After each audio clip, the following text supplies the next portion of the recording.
Hello everyone, welcome to our channel morning star.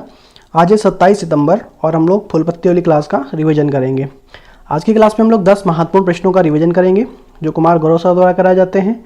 इसके साथ ही Lalan top बातें जिसमें हम लोग स्टैटिक जीके को क्वेश्चन करेंगे। तो आप लोग वीडियो क्लास तक बने रहिए और आप लोग इसकी PDF हमारे टेलीग्राम चैनल से डाउनलोड कर सकते हैं, जिसका लिंक आप लोगों को वीडियो के डिस्क्रिप्शन में मिल जाएगा। तो देरी ना करते हुए शुरू करते हैं। हम लोगों का पहला क्वेश्चन है, हाल ही में चर्चा में रहा फाइव आइज अलायंस का सदस्य कौन है। तो जो फाइव आइज अलायंस हैं तो उसमें सदस्य देश कौन कौन से हैं, तो उसमें 5 सदस्य देश हैं, 5। तो याद रखेंगे अमेरिका, इंग्लैंड, ऑस्ट्रेलिया, न्यूजीलैंड और Canada. America, England, Australia, New Zealand और कनाडा, इसमें 5 सदस्य देश हैं।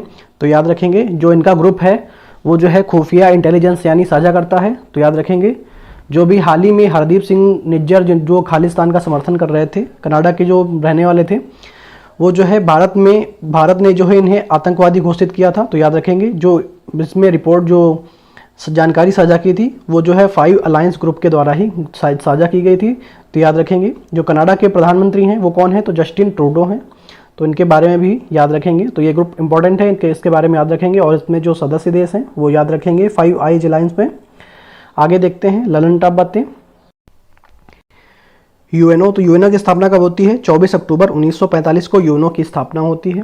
यूनाइटेड नेशन ऑर्गेनाइजेशन, जिसमें कितने देश शामिल हैं, तो इसमें यूएनओ में 193 देश शामिल हैं और जिसका जो 193वां देश है उसका नाम है साउथ सूडान। तो याद रखेंगे। और जो यूएनओ के महासचिव हैं उनका नाम है एंटोनियो गुटेरेस, जो पुर्तगाल के निवासी हैं और इसके 6 अंग हैं। तो याद रखेंगे इंटरनेशनल कोर्ट का हेडक्वार्टर कहाँ पे है, तो ये है द हेग, नीदरलैंड में इंटरनेशनल कोर्ट का हेडक्वार्टर है। तो याद रखेंगे। और जो यूएन महासभा के हेड हैं उनका नाम क्या है, तो उनका नाम है डेनिस फ्रांसिस और ये 78वें सत्र के अध्यक्ष के रूप में हैं। तो याद रखेंगे डेनिस फ्रांसिस। इकोसेक, इसमें कितने देश शामिल हैं, तो 54 देश शामिल हैं। जो यूएनओ का हेडक्वार्टर है वो कहाँ पे है, तो जो मैनहट्टन द्वीप है न्यूयॉर्क में, वो जो है यहाँ पे स्थित है। मैनहट्टन द्वीप न्यूयॉर्क में, न्यूयॉर्क जो है हडसन नदी के किनारे स्थित है। तो सारे पॉइंट्स याद रखेंगे। और 78वें सत्र के अध्यक्ष डेनिस फ्रांसिस हैं। तो याद रखेंगे।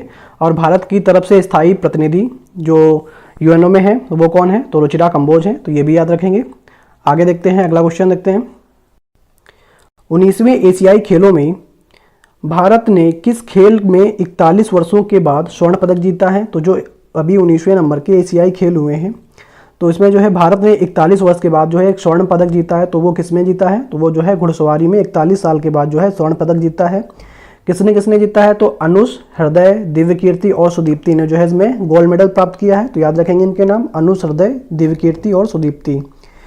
और इसमें 3 गोल्ड मेडल प्राप्त हो चुके हैं। तो पहला गोल्ड कब किसमें मिला था, तो शूटिंग में जो है पहला गोल्ड प्राप्त हुआ था। तो याद रखेंगे 10 मीटर एयर राइफल्स में जो है गोल्ड मेडल प्राप्त किया था। किसने प्राप्त किया था, तो दिव्यांश, रुद्रांश और ऐश्वर्य ने। ठीक है, तो इनके नाम याद रखेंगे। ये हम लोगों ने कल भी पढ़ा था, दिव्यांश, रुद्रांश और ऐश्वर्य ने। दूसरा गोल्ड मेडल किसमें प्राप्त हुआ है, तो जो महिला क्रिकेट टीम है, तो जो उसकी महिला क्रिकेट टीम, भारतीय जो महिला क्रिकेट टीम है, उन्होंने इसमें गोल्ड मेडल प्राप्त किया है। उपविजेता कौन रहा, किसको हरा के, तो जो श्रीलंकाई महिला जो क्रिकेट टीम है उसे हराकर जो है गोल्ड मेडल प्राप्त किया है दूसरा। और जो तीसरा गोल्ड मेडल है वो 41 वर्षों के बाद घुड़सवारी में प्राप्त किया है। इससे पहले जो है 1982 में जो है 3 गोल्ड मेडल प्राप्त किए थे। तो याद रखेंगे, जिसमें 1982 में 3 गोल्ड मेडल। तो याद रखेंगे सारी चीज़ें। एशियन गेम्स की जो शुरुआत होती है वो जो पहला एशियन गेम्स होता है 1951 में, उसका आयोजन होता है दिल्ली में। जो 18वें नंबर का होता है वो 2018 में होता है इसका आयोजन, और ये कहाँ पे होता है, जकार्ता, इंडोनेशिया में इसका आयोजन किया जाता है। और 19वें नंबर का 2023 में जो इसका आयोजन हो रहा है वो कहाँ पे इसका आयोजन चल रहा है, तो हांगजू, चाइना में इसका आयोजन चल रहा है। तो याद रखेंगे। और जो 2023 में है उसमें भारत की तरफ से ध्वजवाहक कौन होंगे, जो हरमनप्रीत हॉकी प्लेयर हैं और ये मेल प्लेयर हैं। लवलीना बोरगोहन ये बॉक्सिंग प्लेयर हैं। तो याद रखेंगे ये फीमेल हैं। तो ये लोग जो है ध्वजवाहक रहेंगे इसमें। तो सारी चीज़ें याद रखेंगे। तो जो 41 वर्षों के बाद स्वर्ण पदक जीता है वो घुड़सवारी में प्राप्त किया है। तो याद रखेंगे। नेक्स्ट को आगे देखते हैं। आगे देखते हैं ललन टॉप बातें। कॉमनवेल्थ गेम्स 2026 इसका आयोजन कहाँ पे होगा, तो इसका आयोजन जो है ऑस्ट्रेलिया में होने वाला है। 2022 में कॉमनवेल्थ गेम्स का आयोजन जो है बर्मिंघम, इंग्लैंड में हुए थे। 37वें राष्ट्रीय खेलों जो गेम्स हैं उनका आयोजन कहाँ पे हुआ था, तो इनका जो है गोवा में हुआ था। और 36वां ये कहाँ पे हुआ था, तो गुजरात में हुआ था। तो यह सारी चीज़ें याद रखेंगे। ओलंपिक 2024 में इसका आयोजन कहाँ होगा, तो ओलंपिक 2024 का आयोजन जो है पेरिस फ्रांस में होने वाला है। G20 2024 ये कहाँ पे प्रस्तावित है, तो ये ब्राज़ील में प्रस्तावित हो, याद रखेंगे। और 2023 कहाँ पे हुआ, तो ये भारत में हुआ है। और 2022 G20 2022 ये तो वो इंग्लैंड में, सॉरी इंडोनेशिया में हुआ था। ओलंपिक 2028 कहाँ पे होने वाला है, तो ये लॉस एंजल्स में होने वाला है। तो याद रखेंगे 24 वाला पेरिस में होगा और 28 वाला लॉस एंजल्स में होगा। कोप 28 का आयोजन कहाँ पे हुआ था, तो ये यूएई में हुआ था। और कोप 27 मिस्र के शर्म अल शेख में हुआ था। तो सारे पॉइंट्स याद रखेंगे। नेक्स्ट क्वेश्चन देखते हैं। तो नेक्स्ट क्वेश्चन है हम लोगों का, हाल ही में भारत, इंडोनेशिया, ऑस्ट्रेलिया के बीच पहले त्रिपक्षीय समुद्री अभ्यास में किस भारतीय जहाज ने भाग लिया है। तो जो भारत, इंडोनेशिया और ऑस्ट्रेलिया के बीच जो त्रिपक्षीय समुद्री अभ्यास है उसमें जो है आईएनएस, भारत की तरफ से आईएनएस सह्याद्री ने इसमें भाग लिया है। तो याद रखेंगे। और जो इंडिया, फ्रांस और यूएई जो पहली बार इसका आयोजन हुआ था कहाँ पे, ओमान की खाड़ी में, तो इसमें भारत की तरफ से किसने भाग लिया था, तो आईएनएस तरकस ने इसमें भाग लिया था। तो याद रखेंगे। जो अगर भारत, इंडोनेशिया और ऑस्ट्रेलिया की बात करें तो आईएनएस सह्याद्री इसमें भाग लेने वाला है। और जो इंडिया, फ्रांस और यूएई के बीच में हुआ था और ये पहली बार इसका आयोजन हुआ था, ये कहाँ पे हुआ था, ओमान की खाड़ी में, वो इस जिसमें भारत की तरफ से आईएनएस तरकस ने भाग लिया था। तो सारे पॉइंट्स याद रखेंगे। आगे देखते हैं। खैबर मिसाइल ये किसने बनाई है, तो ये इसका जो ईरान ने बनाई है। फतेह मिसाइल तो ये भी किसकी है, तो ये भी ईरान की है। तो याद रखेंगे खैबर और फतेह ईरान की हैं। उड़ान ड्रोन किसने बनाया है, तो ये इजराइल का उड़ान ड्रोन है। आईएनएस विद्यांगिरी तो ये प्रोजेक्ट 17A का ये 6वां जहाज है आईएनएस विद्यांगिरी। तो याद रखेंगे। वर्णास्त्र क्या है, तो ये एक हैवी वेट टारपीडो है। आईएनएस अर्नाला तो ये एंटी सबमरीन शिप है। तो याद रखेंगे INS Arnala anti submarine ship. Nirakshi क्या है, जो पानी में बारूदी सुरंग है उनका पता लगाने के लिए जो है निराक्षी का अनावरण किया गया है। तो याद रखेंगे।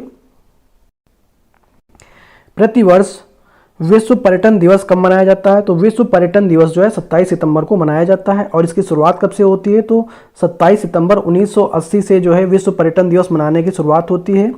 इस बार की थीम क्या रखी गई है, तो टूरिज्म एंड ग्रीन इन्वेस्टमेंट जो है इस बार की थीम है। यानी पर्यावरण को ध्यान में रखकर पर्यटन करना जो है इस बार की थीम है। विश्व पर्यावरण स्वास्थ्य दिवस कब मनाया जाता है, तो 26 सितंबर को विश्व पर्यावरण स्वास्थ्य दिवस मनाया जाता है। तो सारी चीज़ें याद रखेंगे। तो अगर पर्यावरण स्वास्थ्य की बात करें तो 26 सितंबर को और पर्यटन दिवस 27 सितंबर को, तो दोनों चीज़ें याद रखेंगे। और जो ये कार्यक्रम होता है ये किसके तहत कौन करवाता है, तो जो पर्यटन दिवस मनाया जाता है तो UNWTO के द्वारा ये मनाया जाता है। यानी UN वर्ल्ड टूरिज्म ऑर्गेनाइजेशन के द्वारा जो है ये किया जाता है। और UNWTO का हेडक्वार्टर कहाँ पे है, तो ये मैड्रिड स्पेन में जो है इसका हेडक्वार्टर है। तो याद रखेंगे। सर्वोच्च न्यायालय एक अभिलेख न्यायालय होगा, तो ये किस अनुच्छेद में दिया हुआ है, तो अनुच्छेद नंबर 129 में ये दिया हुआ है। तो याद रखेंगे। सुप्रीम कोर्ट स्थापना दिवस पर मुख्य अतिथि कौन थे, तो वो थे सुंदरेश मेनन। सुप्रीम कोर्ट द्वारा ई प्रवेश पास के लिए कौन सा एप्लीकेशन लॉन्च किया गया है, तो वो था सुस्वागतम ऐप, जिसके तहत जो है ई प्रवेश बनाए जाएंगे। संवैधानिक उपचारों का अधिकार आर्टिकल नंबर किस में दिया हुआ है, 32 में, आर्टिकल नंबर 32 में दिया हुआ है। सुप्रीम कोर्ट, राष्ट्रपति जो है सुप्रीम कोर्ट से सलाह प्राप्त कर सकता है किस आर्टिकल के तहत, आर्टिकल नंबर 143 के तहत जो है राष्ट्रपति सुप्रीम कोर्ट से सलाह प्राप्त कर सकता है। तो याद रखेंगे। नेक्स्ट क्वेश्चन हम लोगों का 53वां Dada Saheb Phalke life time achievement पुरस्कार 2021 किसे प्रदान किया जाएगा, तो ये 2021 का Dada Saheb Phalke life time achievement पुरस्कार है जो 2023 में प्रदान किया जा रहा है। तो ये किसे प्रदान किया गया है, वहीदा रहमान को ये प्रदान किया गया है 53वां। 52वें नंबर का किसे दिया गया था, तो आशा पारेख को 52वें नंबर का Dada Saheb Phalke life time achievement पुरस्कार जो है प्रदान किया गया था। तो जो ये पुरस्कार है इसमें कितनी राशि प्रदान की जाती है, तो इसमें 10 लाख रुपए और एक स्वर्ण कमल जो है प्रदान किया जाता है। तो याद रखेंगे। दादा साहब फाल्के अवार्ड जो है ये किसके नाम पे रखा गया था अवार्ड, तो ये जो है गोविंद फाल्के थे, उन्हीं ने जो है दादा साहब फाल्के अवार्ड की शुरुआत की थी। और जो इनकी पहली फिल्म थी गोविंद फाल्के की वो थी राजा हरिश्चंद्र, जिसकी शुरुआत होती है दादा साहब फाल्के अवार्ड की जो शुरुआत होती है वो 1969 से इसकी शुरुआत होती है। और जो पहला अवार्ड दिया जाता है वो देविका रानी को पहला अवार्ड दादा साहब फाल्के अवार्ड जो है प्रदान किया जाता है। तो याद रखेंगे। आगे देखते हैं ललन टॉप बातें। सरस्वती सम्मान तो ये किसे प्राप्त हुआ था, शिवशंकरी को प्राप्त हुआ था सूर्यवंशम के लिए। सुंदरजा आम को जीआई टैग प्रदान किया गया है किस राज्य के लिए, तो रीवा मध्य प्रदेश के लिए सुंदरजा आम को जीआई टैग प्रदान किया गया है।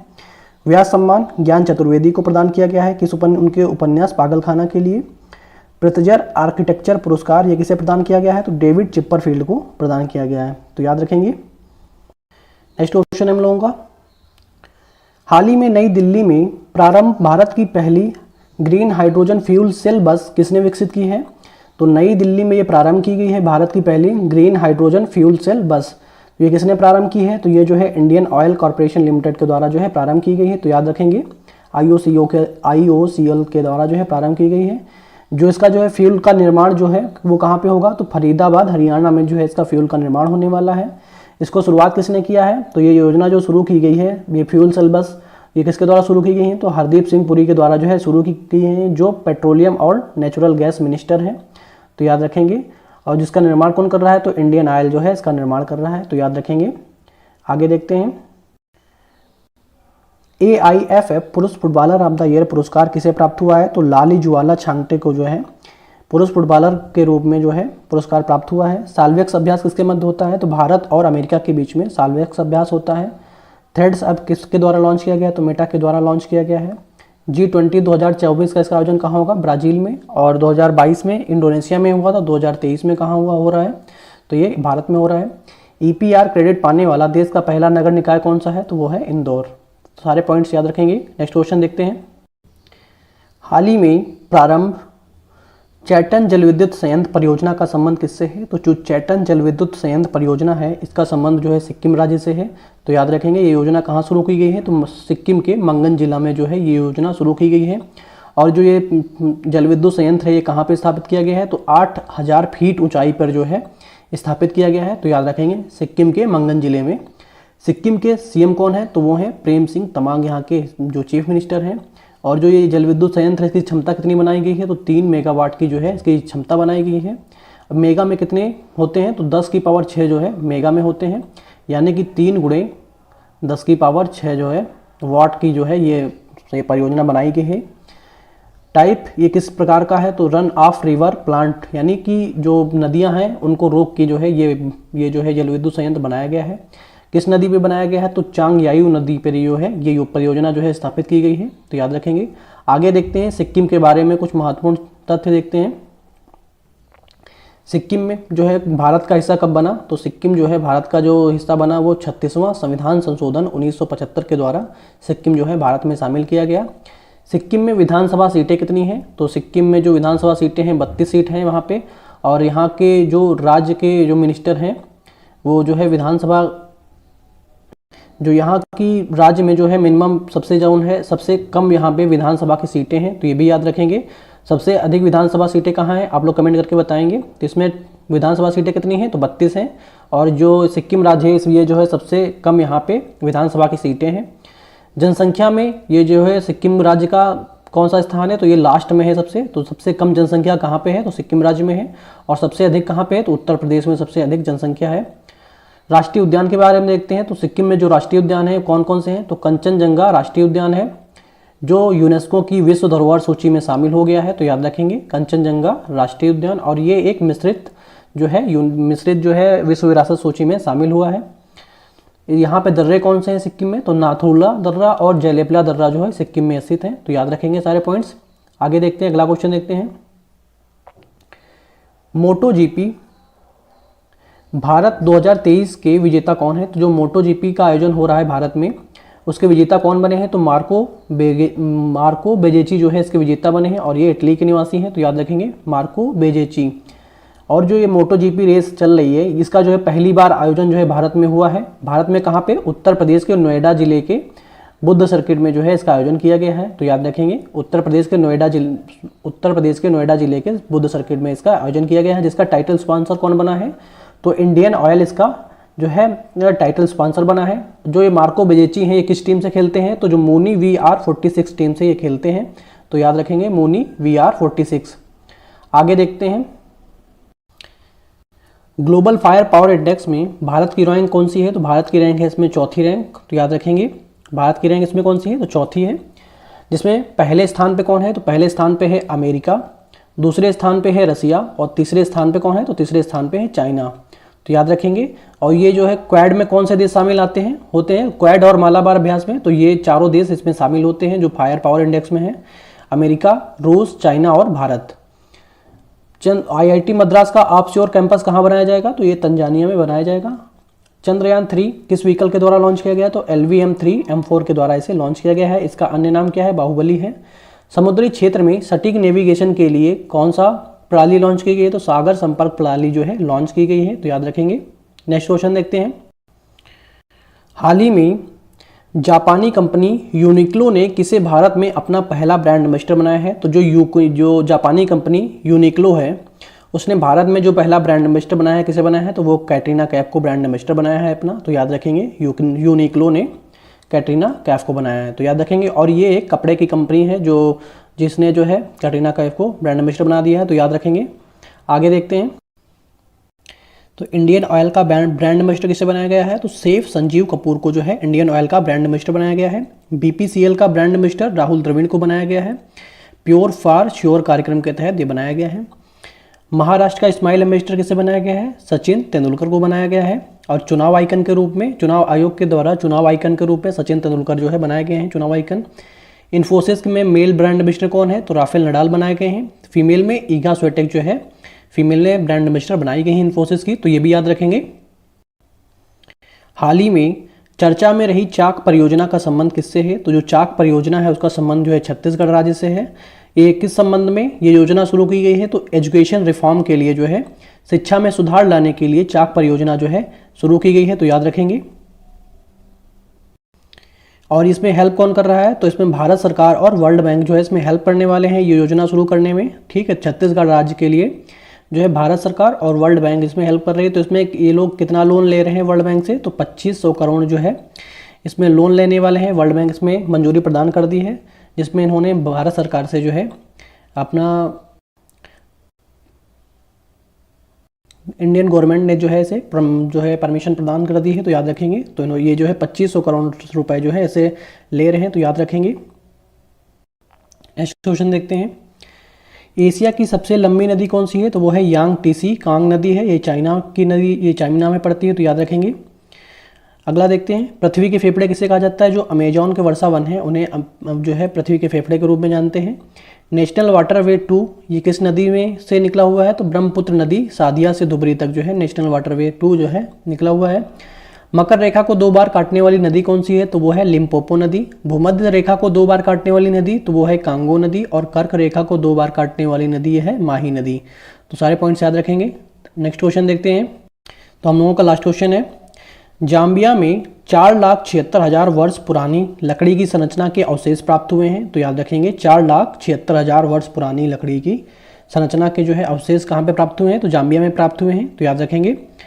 आई होप आप लोगों को वीडियो पसंद आया होगा। वीडियो पसंद आया हो तो वीडियो को लाइक करें और चैनल को सब्सक्राइब करें। और आप लोग इसकी PDF हमारे टेलीग्राम चैनल से डाउनलोड कर सकते हैं, जिसका लिंक आप लोगों को वीडियो के डिस्क्रिप्शन में मिल जाएगा। तो ओके, थैंक यू गाइस।